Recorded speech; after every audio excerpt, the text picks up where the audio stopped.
Today we're diving deep into the secrets of the kitchen. My favorite topic of all time. You guys know how much I love kitchens, kitchen design, and the rest of it. So today we're gonna look at all the functional items you need, design layouts, and very important details you're gonna wanna incorporate in your kitchen. So make sure and stay to the very end because that's when we're gonna be spilling all the tea. Okay, kitchen tip number one, the triangular kitchen. In a beautiful design kitchen, it also needs to be very functional. And so what you need to have is a triangular relationship between your sink, your refrigerator, and your stove. That way you can navigate the kitchen beautifully. The kitchen work triangle is a design principle connecting the sink, the stove, and the refrigerator. And it's very simple. I just want to break it down for a lot of you who often ask me about this. What are we talking about? Well, it's essentially for optimal efficiency, the total distance between these three spaces should be somewhere between, depending of course on the size of your kitchen, but somewhere between 12 to 26 feet. And each leg of the triangle should measure between 4 to 9 feet essentially. So you're just dividing it into three. And this setup minimizes unnecessary movement and creates efficiency of workflow, which is important, especially if you are a baker. You want to make sure you get to the oven on time. The key is to think about how you personally use your kitchen. Are you a solo chef or do you often cook with a partner? Do you bake frequently, requiring more counter space? Tailor your triangle again to your lifestyle so that when you are in your kitchen, you are being the best version of the cook that you can be. So in practice, what this means is place your sink in between or across from the cooking surface and refrigerator. Also, think about the positioning of your refrigerator. So you want to position the refrigerator near the kitchen entrance for easy access. Ensure no major traffic patterns intersect this triangle. And for smaller kitchens, which many of us have, especially in large cities, the galley kitchen is also a very good option. I love galley kitchens because it keeps everything sort of clean and confined to a space. So using that layout with appliances on opposite walls is a very important aspect of this triangular relationship. And incorporating a rolling island is also great if you have enough space, because what that'll do is it'll create a flexible work triangle. Consider an L-shaped layout with two appliances on one wall as well. Remember, while the triangle is a useful guideline, it's not a strict rule. Modern kitchens often incorporate additional work zones or multiple cook setups. So that might require a different approach, but all in all, this is a very good rule of thumb. Now let's shift gears and talk about the space around your triangle, which is equally important. But before I get into it, guys, we are at 94,000 subscribers. I didn't think we would get there this fast, and it's only because you guys have been showing the love, and we're so close to 100. And I'm just gonna ask you one quick time, if you don't mind, it doesn't cost anything to click that subscribe button. It makes a huge difference. And also, it's a great way to make sure that you're alerted when new videos come out. So it is a win-win. Tip number 2, spacing. Okay. So let's talk about the space around. This isn't just about comfort, it's also about safety, something to consider in your kitchen. You don't want to be bumping into hot pans or sharp corners. And don't forget about the appliance doors. You do not want them hitting people as you're traversing your kitchen, something else that you need to consider. So your fridge needs to open wide enough for you to access the crispy drawer. That's where you put all your crispy vegetables. Hopefully they stay crispy. And your dishwasher should also be able to open fully. So make sure you have that clearance. Definitely look at the diagrams of the spec sheets. Every refrigerator company has spec sheets which will show you what the swing out is so that you don't make a mistake. Speaking of mistakes, I was on a call today with a wonderful client who said to me, Nina, I was on the fence about booking a consultation with you because it's, I just didn't know whether I should commit or not and so forth. But one thing you told me today really resonated, and I think you should share it with your followers. For those of you that are on the fence or that are considering but aren't sure yet or thinking about it. What really made sense to me was the fact that you give such incredible advice. These are her words. You give such good and incredible advice that you end up saving money. So yes, these consultation calls cost money, but in return, you will save yourself so much time and headache and the cost of buying things that you're going to have to repurchase, and costly mistakes could be just paint alone. So if you are on the fence about doing it, she said, tell them, because I would have loved to hear this, that in the end, you will save a tremendous amount of money from not making the mistakes that you typically would be making. If you want to book a consultation with me, you can certainly do so by clicking the link in the description section. My calendar will pop up. We will get on a Zoom call. And in the end, I know you will benefit greatly from this meeting due to avoiding a lot of design mistakes.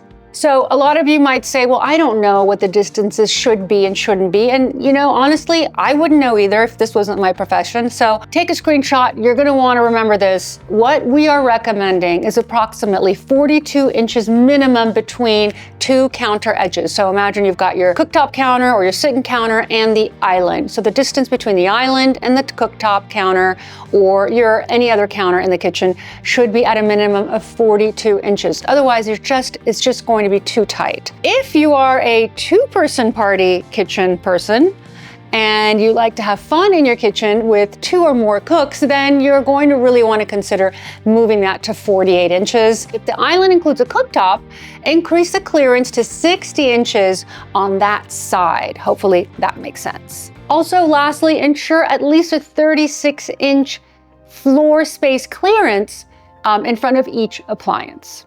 Additionally, next to your stove, next to your sink, you want to have at least, hopefully, 24 inches of counter space. Some of us can't have that, but you don't really want to shove any appliance or any of your sinks too close to a wall or a corner. So ideally, you want to have a minimum of 24-inch clearance, and you want to allow 12 to 24 inches of counter space on one side of the cooktop. Also, with regard to your refrigerator, you want to provide about 15 inches of counter space on the handle side of the refrigerator. Don't forget your vertical space. So upper cabinets, I know we've removed most of them. You want them to be 18 inches above the counter. Tip number 3 is storage, as you may guessed it. So it's amazing how many people underestimate, as you know, their storage needs. And I always tell my clients to really think about it. I want them to count how many plates they have. I want to know how many sets of china they have, how much Tupperware they have. And I want them to get rid of the things that they actually don't use. Forget everything you thought you knew about kitchen storage, because today drawers are the new doors, my friends. So deep, wide drawers can hold a lot. And the organization systems that are in place today are so good. They have pegs that you can put into them. Some of them are from a company called Rev A Shelf. They do sell some of these items on Amazon. We actually source a lot of them from Rev A Shelf, and then we have them retrofitted in kitchen drawers. They're really easy to access. So no more crouching down and reaching and hurting your back. Life has gotten a lot better in kitchens. Now, where it gets interesting, consider eliminating upper cabinets on at least one wall. Now, I have the same pane body. I have upper cabinets. I have a lot of stuff. When I built my kitchen 10 years ago, upper cabinets were the absolute norm. You wouldn't even think about building a kitchen without, but now everybody's eliminating them, and we're all sort of following the trend. As I've always stated, and I will continue to state, we do not have to follow trends at all. And could this be a trend? I don't think so. I think this is here to stay because of the fact that people really are enjoying the no kitchen kitchen. It's a concept that has evolved with living, so much as evolution has changed. If you recall, kitchens were outside of the home, then they became a part of the home, but they were sort of in basements and things of that nature. And now they've made their way into the main area of the home, and then now they are part of your living space. Like we could now, I mean, we couldn't get the kitchen closer to our bodies than we are now. So that's why I don't believe that this is a trend. trend. I believe that this is a new lifestyle approach to kitchens. And so eliminating upper cabinets is going to be a thing, and incorporating bigger pantries that store things are going to be another thing. And these drawers are going to be efficient. In speaking about upper cabinets, there typically is one wall where upper cabinets do not exist, and it will allow you to make your space feel a little bit more homey, a little bit more integrated, a little bit more livable, a little bit more decorated, so that it can look like something that isn't a kitchen, which is really the key behind this no kitchen approach. So if you do go for open shelving, remember the one dish deep rule. That's important. There is a negative about removing upper cabinets is you lose space, but the positive is that your kitchen feels literally twice as large. So if we have eliminated our upper cabinets, at least on one of the walls, this is what we should do. We should use a mix of open shelving and closed storage elsewhere. I have a kitchen that I'm going to pop up here that shows, for instance, a tall cabinet to the left and then open shelving to the right. That way you can just stuff that cabinet and make it really efficient. And consider a pantry or butler's pantry, as I mentioned, for additional storage. It can be a separate room so that you can just leave it messy, or if you're like me, a Virgo, then you're going to want to organize everything, color code it, line it up, evenly spaced, like a high-end supermarket, and go to town and have fun with it. Also, don't forget to utilize the full height of the room. Having short cabinets in a kitchen that doesn't touch the ceiling is a very painful thing for me and for designers to see. I don't want you guys to make that mistake. I get it. A lot of times these are standard cabinets that are being purchased and they're being popped into these homes. So you moved in and your cabinets don't touch the ceiling. But if you're building anew, then go to the top and touch your ceiling. You won't have dust, because that is a dust collector you don't want, and also you're going to be able to put things that you rarely use perhaps on the very, very top. Some great options that we're giving clients who have space and storage needs, which is basically everyone on the planet. So pull-out pantry units are great. These maximize vertical space and improve accessibility from each side. They're great. I have one and I love it. Corner solutions. There are so many great Lazy Susans and pull-out systems that make these awkward corners actually quite utilitarian and useful. Vertical dividers, one of my favorite things. You can even buy vertical dividers from IKEA. They're just like accordions. They stay put, and then you can put all sorts of baking sheets and cutting boards and things of that nature on these dividers. Tip number 4, creating zones. Another very important aspect of kitchen design. So you've got your prep zone, your cooking zone, your cleaning zone, and your storage zone. And so let me just say that again: clean, prep, cook, store. Once you get that itemized, and you can even color code this, then the key is to group like items together. That's how we do some of the major reorganizations that we do in client homes when they're just at a loss. We take everything out and we divide them into different sections. So prep zone near the sink for easy access to water, right? You're prepping, you need to clean vegetables, whatever it may be. So include ample counter space close to cutting boards. A lot of people shove the cutting board near the smallest section of the counter, and then they're just, elbowing their way through. Don't do that. Try and create a very nice prep zone for yourself. You will be happy. Cooking zone, well, you want everything to be sort of centered around the stove and oven. So you want to store your pots, your pans, your cooking utensils, and all of your spices right there. Include a heat-resistant countertop base for setting down hot items. What I like to do, because you guys know how much I love marble, and I will not live without marble, I refuse. So what I do is I put a beautiful cutting board right next to my stove on the counter. It looks good, and then you can put all of your hot items on there and not worry about your countertop. Cleaning zone, my favorite zone.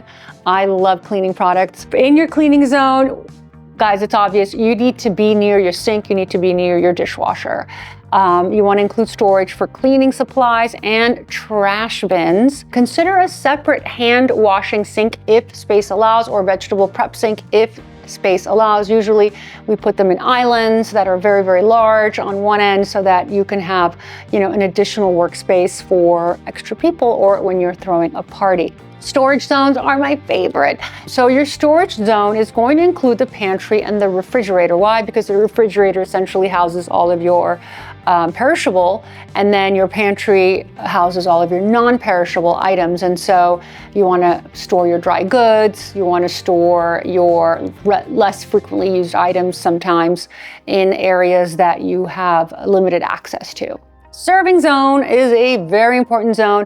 It often includes an island or peninsula, and it's great for casual dining or buffet style serving. We often have events in my house and I just literally clear the island.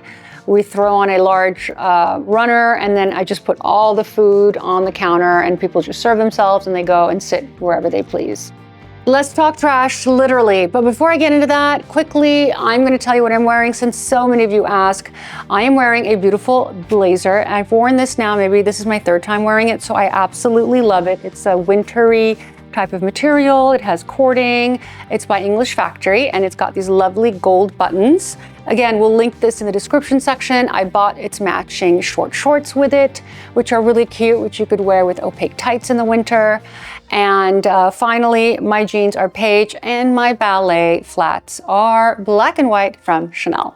Trash, not glamorous, but important, an important part of your kitchen life. And you want to be able to divide them, subdivide them into areas that you use, from recycling to regular trash to even composting, depending on how you live. So it can definitely make or break the functionality of your kitchen. So you want to have integrated pull-out bins. It's your designer's best friend look. We put it in every kitchen. They're very easy to install. Again, you can get them from Rev A Shelf. You can buy them on Amazon. Every kitchen designer will help you select one. They're everywhere. So there's no reason why you don't have access to them. And they keep unsightly trash out of view. I don't like the trash that sits, the big cans that sit in a room. I think we can certainly put them in drawers and keep them out of the way, especially if there's a lot of transit in the room. So ideally, you want to have your trash bin near your prep area, not necessarily next to the sink, which is what everybody thinks. So whatever is the place that you tend to throw trash out is where you should put those dividers. Now, size does matter, girls. We know that. And a family of 4 typically needs at least 20-liter capacity. So you want to avoid getting tiny trash cans. There's nothing more painful than a small trash can in a kitchen, because you'll be constantly running out to throw the trash out. And you don't want it oversized because then it's going to start to smell. So there's a sweet spot for that. But definitely family of 4, 20-liter, and then it goes down from there. Also, avoid placing your trash near the refrigerator because of odors. You don't want the odors of the trash to mix in with the odors of the fresh food in your fridge. Now, let's shed some light on another very important, crucial aspect of kitchen design. This is why I said to you guys, you got to stay for the 6th and 7th tip. Remember, our 7th tip is probably my favorite. The 6th tip, I think, is probably one of the most important. And if you've made it here this long, and you've been watching this video and you haven't subscribed, then I'm gonna ask you please to hit that subscribe button. Let's get into number 6. So lighting in the kitchen is probably one of the most important aspects of kitchen design. Why? It needs to be utilitarian, but at the same time, it also needs to give a beautiful glow and a beautiful cast so that you look good in your kitchen. It's important that you look good at all times. That's my motto. And you also want it to be ambient. You want it to be pretty in case you have a dinner party and people are in your kitchen. So really, you have to think about lighting on many different levels. To summarize, you need 3 types of lighting in your kitchen. You absolutely need your ambient lighting, your task lighting, and your accent lighting. You need all 3 for it to be a complete kitchen.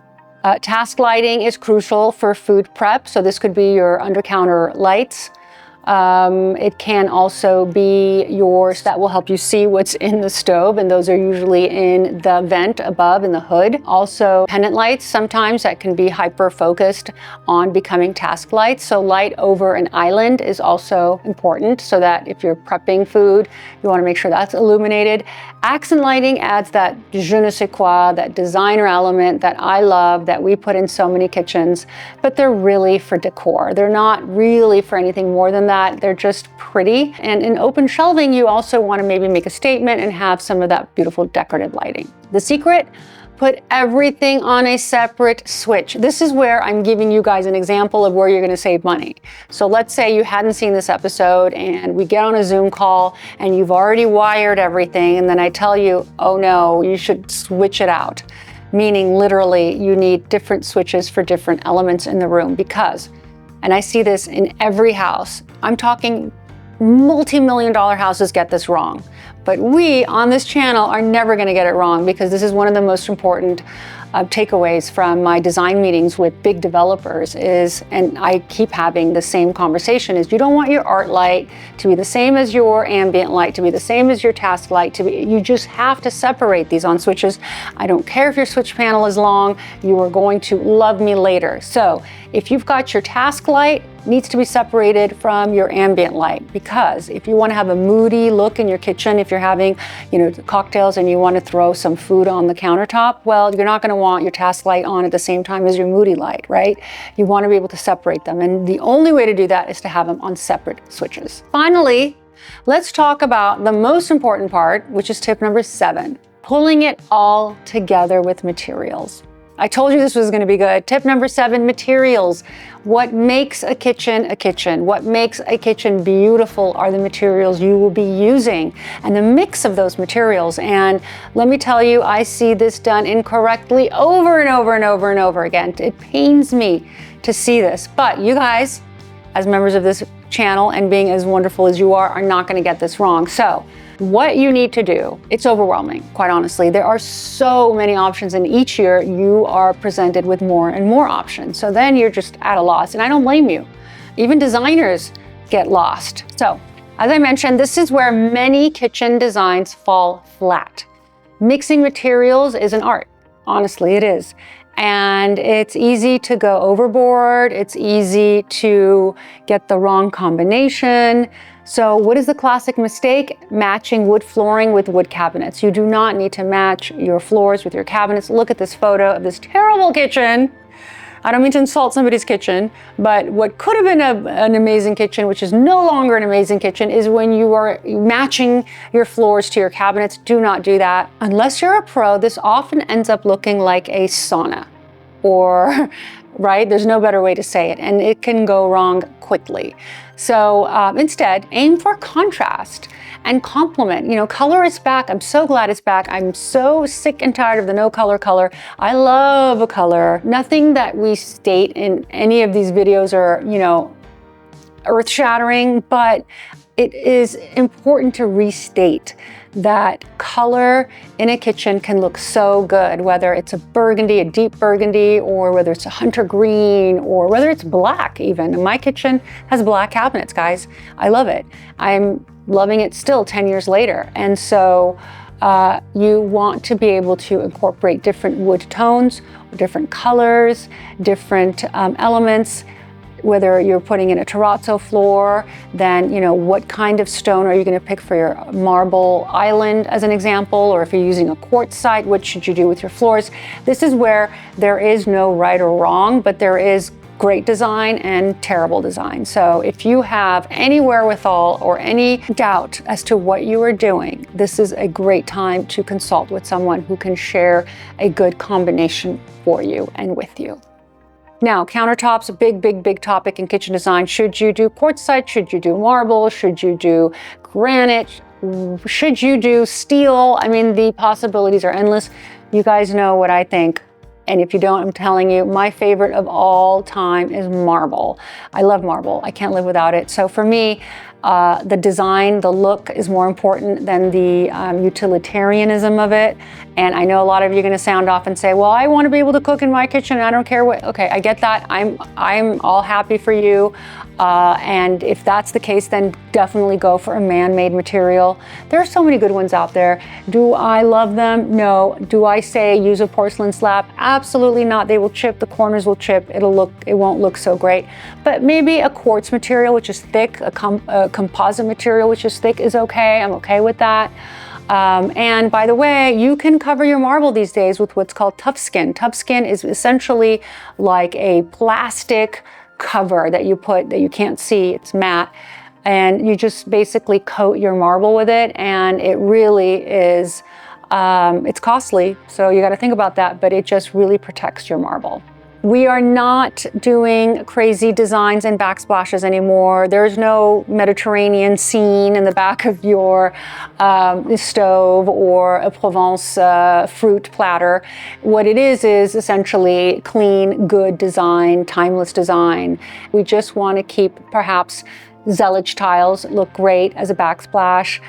Continuing the marble or whatever materials on the counter is always a good idea if you're at a loss. You don't have to have a mirrored backsplash to make a big statement. You can just have it with materiality and really good elements and contrast. Now, another very important point, do not, and I will repeat this, do not be afraid to mix your metals. So many people are afraid. It's okay if you have a stainless steel sink and you have a brass fixture, absolutely okay. What is the rule? Well, what you want to do is a 70-30 rule. 70% of your metal should be the same, and then you can trickle in 30, even 40% of a different material. So what you want to do is mix your metals, but make sure you're not mixing too many. Don't do 3 or 4. Pick your top 2, maybe 3, and stick to it. I encourage clients to really think about their lifestyle and choose materials that will complement how they live and how they work in their homes, and make your home a timeless space so that you don't have to redo your kitchen every 10 years. So you don't have to feel that your kitchen is dated. Of course, certain elements just from time will make your kitchen look dated. A new refrigerator will always be better than an old one. But if you have panel-ready refrigerator, you can swap out your refrigerator over time. If you have dishwashers that are going to be changed out every few years, if you get a panel-ready dishwasher, then you know that you can at least keep the look of your kitchen the same and keep it timeless. I hope you enjoyed this very long and deep dive into kitchen design. There is so much more to be said, but such little time. If there was a portion of this video that sounded very interesting to you, let me know. If you're planning on redoing your kitchen, I want to hear about it. And I want to know what materials you guys are thinking about and what materials you guys are using for your countertops. That's always a great conversation. I hope that you have a great week ahead, and I'll see you guys again next week on this channel, The Red Elevator.